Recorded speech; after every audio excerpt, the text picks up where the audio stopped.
Señor relator, muy buenos días. Muy buenos días, señor presidente, señores miembros del colegiado, abogados y partes procesales presentes. Bien, muy buenos días, señores magistrados.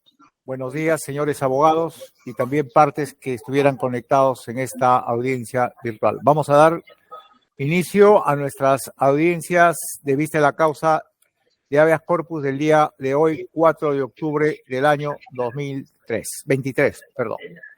Señor relator, proceda a dar cuenta a quienes conforman el colegiado y de los expedientes, por favor. Señor presidente, el colegiado de la tercera sala constitucional se encuentra conformado por el doctor Paredes Flores, presidente, el doctor Velarde Acosta y el doctor Cabrera Yurisic. Señor, en ese sentido, damos inicio con el primer expediente señalado para el día de hoy. Expediente 4230 del año 2023. Proceso seguido por José Antonio Manrique Salinas y otro contra el procurador público encargado en asuntos judiciales del Tribunal Constitucional del Perú. Proceso de habeas corpus. Viene en materia de grado la sentencia contenida en la resolución número 5 de fecha 6 de septiembre del año 2023 que declaró improcedente la excepción de oscuridad y ambigüedad en el modo de proponer la demanda e improcedente la excepción de falta de legitimidad para obrar interpuesta por la Procuraduría del Tribunal Constitucional e improcedente la demanda de habeas corpus. En representación de la parte demandante se acreditó el doctor Helio Fernando Eragarro, asimismo el doctor José Antonio Manrique Salinas, y en representación de la parte demandada, el doctor Carlos Enrique Peláez Camacho. Y asimismo se encuentra informe de hechos por parte del señor Alberto Fujimori. Señores abogados, este superior colegiado les concede 5 minutos para que sustenten lo pertinente. Señor relator, ¿me puede proporcionar los apellidos de los señores abogados de la parte demandante? No lo escuché. Sí, señor presidente. El doctor Helio Fernando Eragarro. Era... Así es, doctor. Eragarro. Señor presidente, disculpe, es Riera Garro. Perdón, doctor, Riera. Muy bien. Y el doctor Manrique, ¿no? Bien. Habiendo solicitado informe de hechos, vamos a comenzar entonces con la exposición, en todo caso, lo que tenga que informar el señor Alberto Fujimori. Señor Alberto Fujimori, tenga usted muy buenos días. Lo escuchamos. Muy buenos días. Lo escuchamos, señor. Adelante. Por el tiempo de 5 minutos.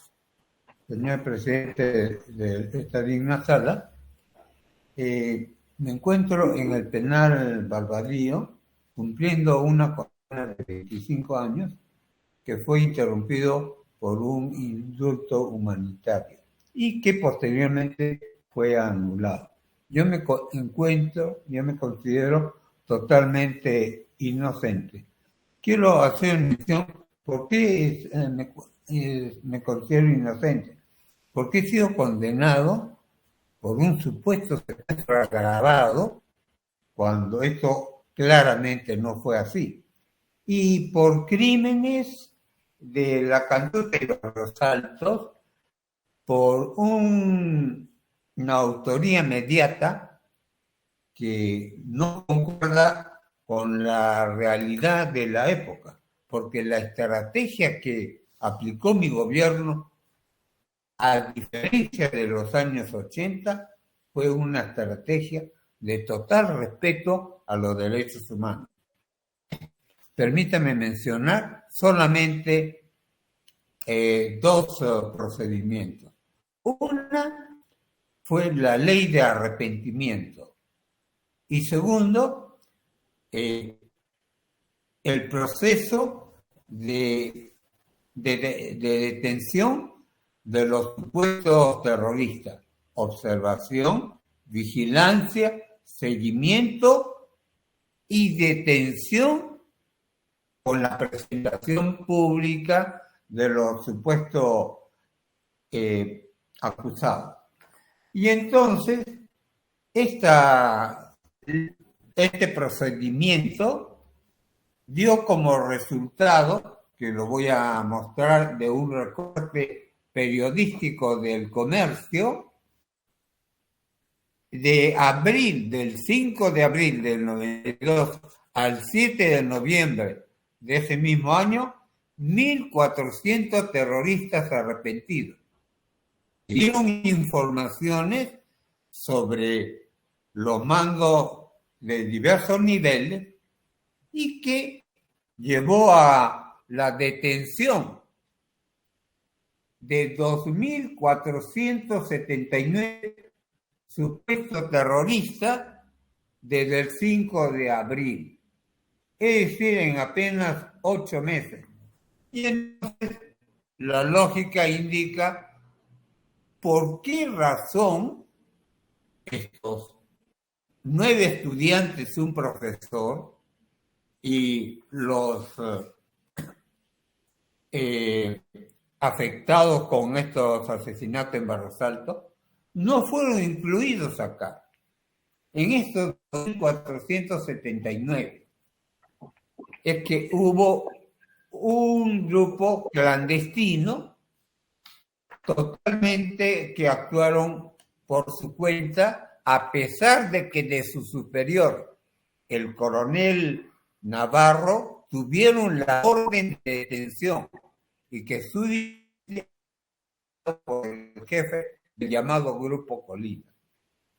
Considero, señor presidente de esta digna sala, que la anulación del indulto humanitario fue totalmente injusta, sin fundamento alguno.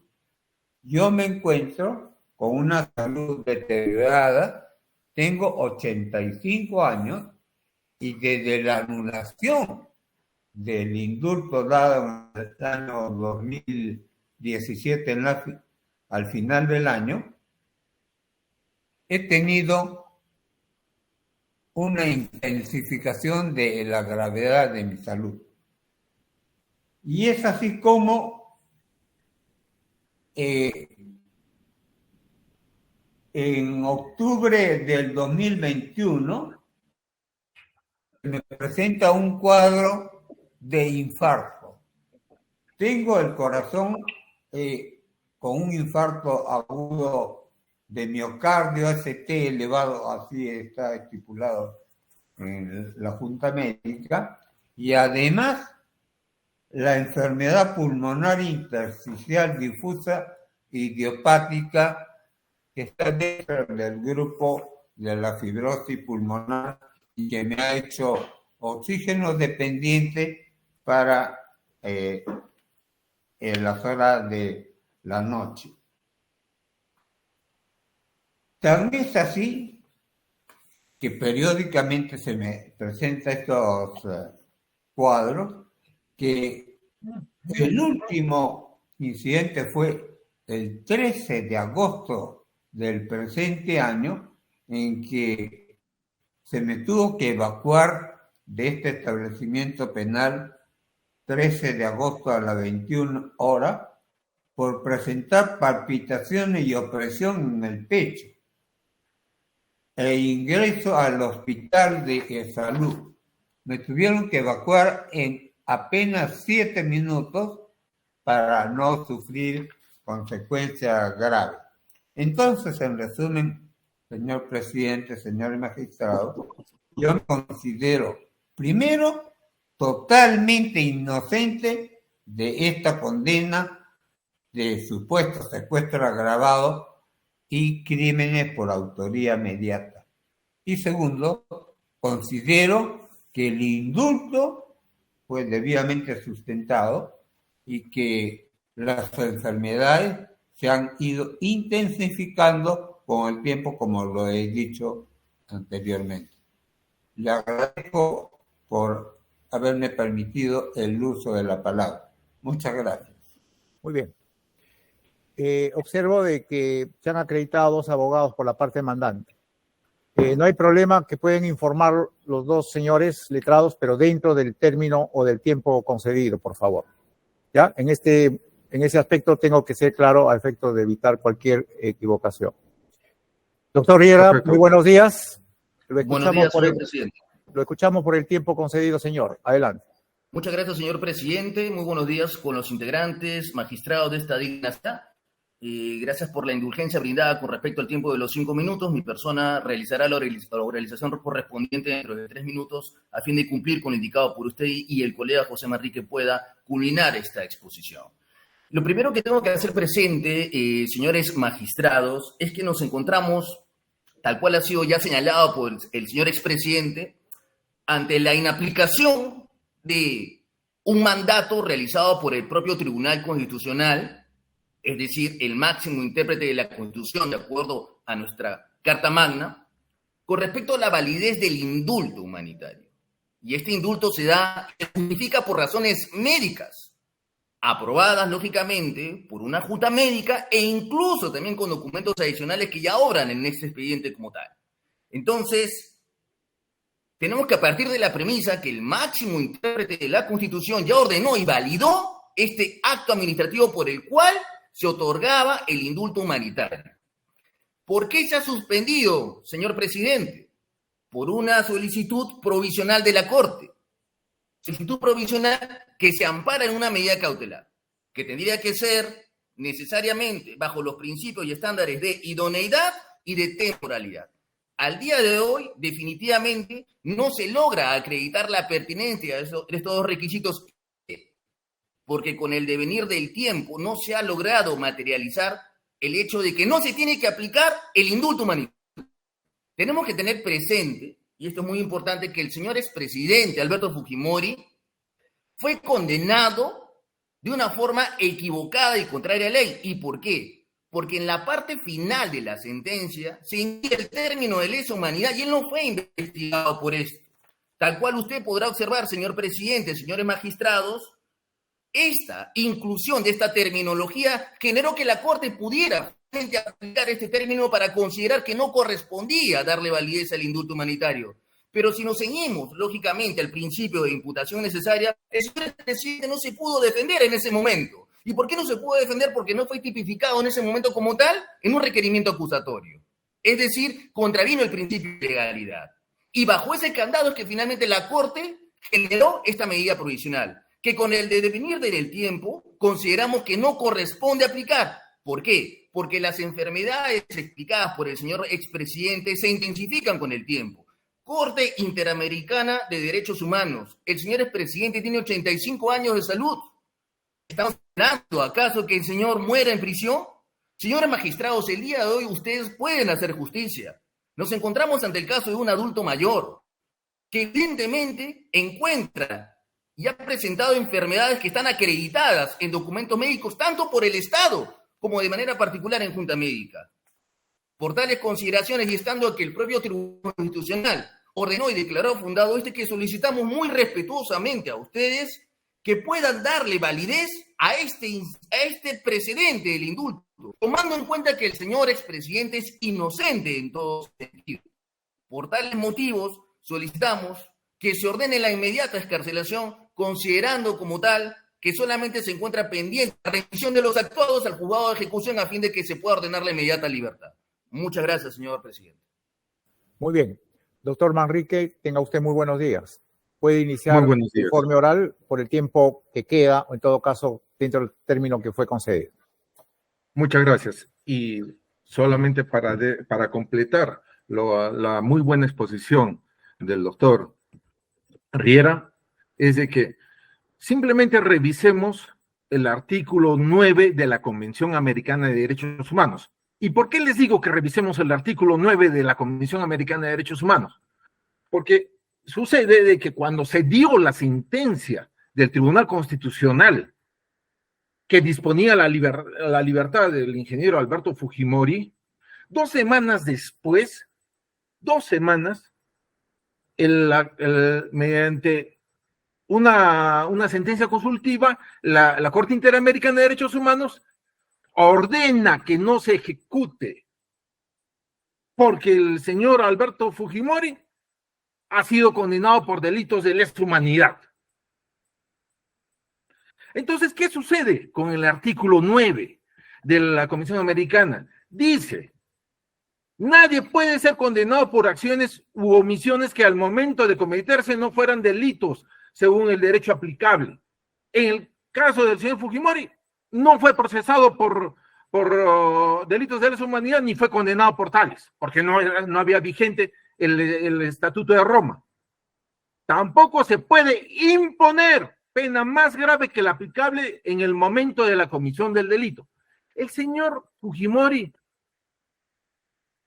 muy a pesar de su sentencia injusta, ha sido condenado por delitos comunes, no por delitos de lesa humanidad, porque no intervino ni juez ni proceso expedito, tal como lo señala el Estatuto de Roma, que califica los delitos de lesa humanidad.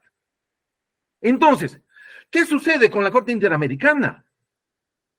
La Corte Interamericana dispone que todos los magistrados de Latinoamérica cumplan con el control de convencionalidad. Es decir, que no haya ninguna sentencia que se vaya en contra de las disposiciones convencionales.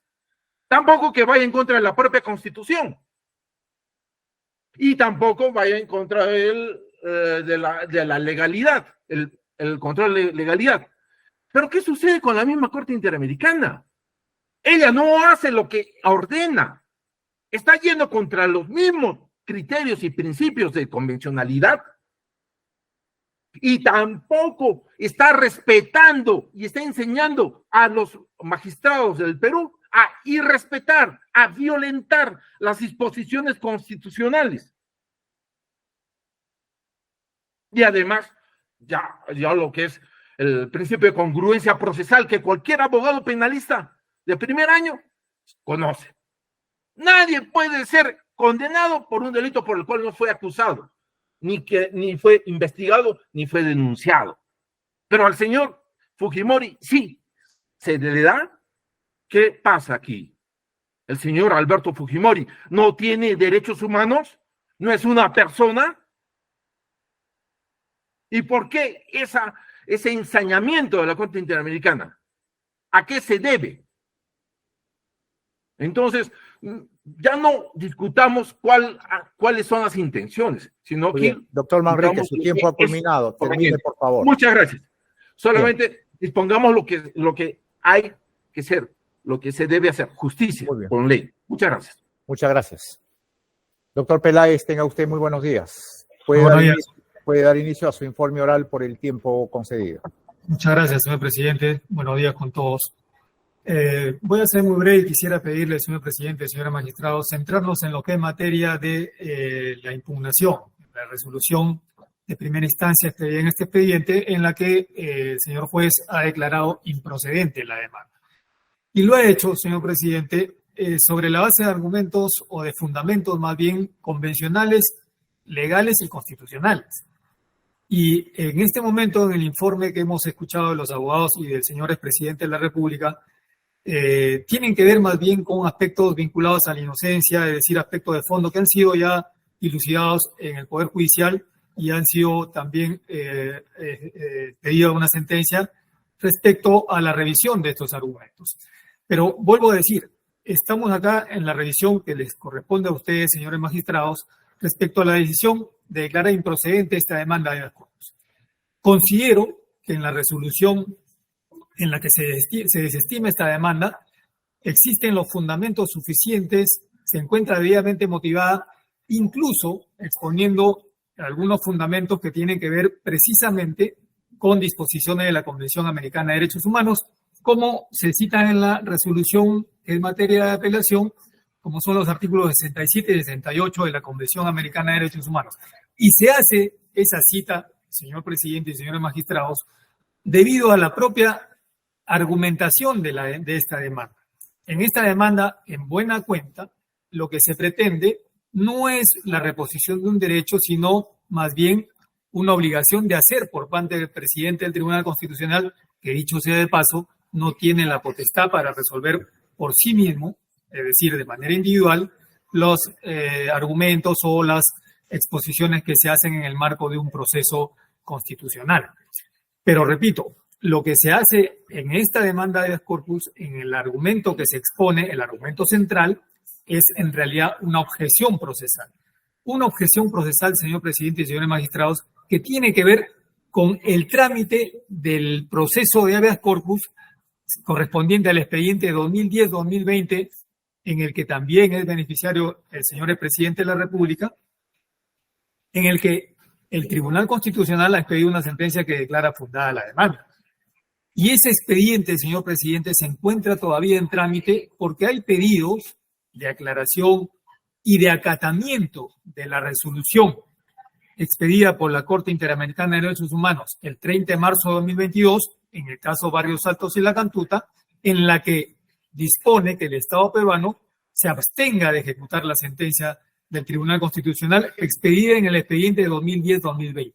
Lo que se pide en esta demanda de habeas corpus, señor presidente, en buena cuenta, es que ustedes, como sala, se aboquen al conocimiento de ese proceso que aún se encuentra en trámite y que además se encuentra pendiente de resolver por el Tribunal Constitucional en ese mismo expediente 2010 del año 2020 el pedido que han hecho los procuradores públicos, el supranacional y el del Poder Judicial respecto a esta resolución de la Corte Interamericana de Derechos Humanos. Es decir, ese proceso continúa aún en trámite. Y por esa razón, considero también de manera correcta que el juez de primera instancia ha declarado la improcedencia de la demanda en aplicación del artículo 7, inciso 3 del nuevo Código Procesal Constitucional, en la medida que el beneficiario, el señor expresidente de la República, ha recurrido a una vía previa para el resguardo del derecho constitucional que considera se le ha vulnerado. Por esas razones, con todo respeto, señor presidente, señores magistrados, solicito se confirme la sentencia en primera instancia que declara improcedente la demanda. Eso es todo, gracias.